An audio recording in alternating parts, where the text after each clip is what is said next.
बच्चों, आज की हमारी कहानी है सच्चे मित्र।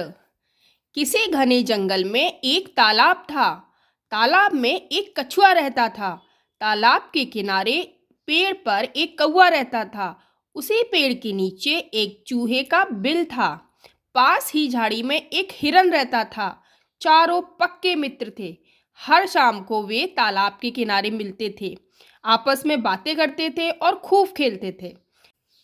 एक शाम को चूहा और कौवा और कछुआ एकत्र हुए।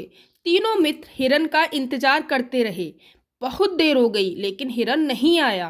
कौवा बोला, मैं देखता हूँ हिरन कहाँ है। कौवा उड़ गया। उसने चारों दिशाओं में घूम घूम कर देखा। तभी उसे हिरन एक जाल में फंसा दिखाई दिया। हिरन बहुत घबराया हुआ था। जाल से बाहर निकलने का प्रयास कर रहा था। कौवा हिरन के पास आकर बोला, काऊ काऊ काऊ, मित्र घबराओ मत, मैं कुछ करता हूँ।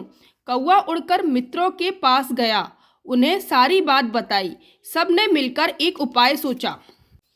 चूहा कौवे की पीठ पर बैठ गया। कौवा उसे हिरन के पास ले आया। चूहे ने अपने तेज दांतों से जाल काट दिया। हिरन आजाद हो गया। इतने में कछुआ भी धीरे धीरे चलकर मित्रों के पास पहुंच गया।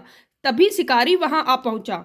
शिकारी को आता देख कौवा उड़कर एक पेड़ की डाल पर बैठ गया। चूहा झट से एक बिल में घुस गया।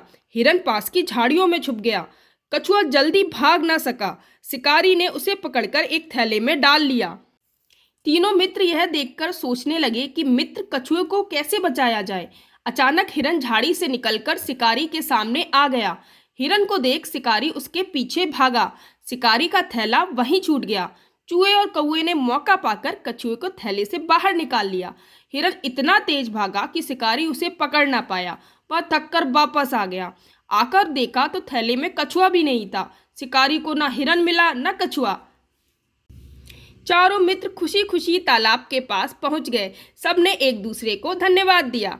तो बच्चों, इस कहानी से हमने क्या सीखा? सच्चे मित्र कौन होते हैं? वो मित्र जो मुसीबत में हमारा साथ देते हैं, वही हमारे सच्चे मित्र कहलाते हैं।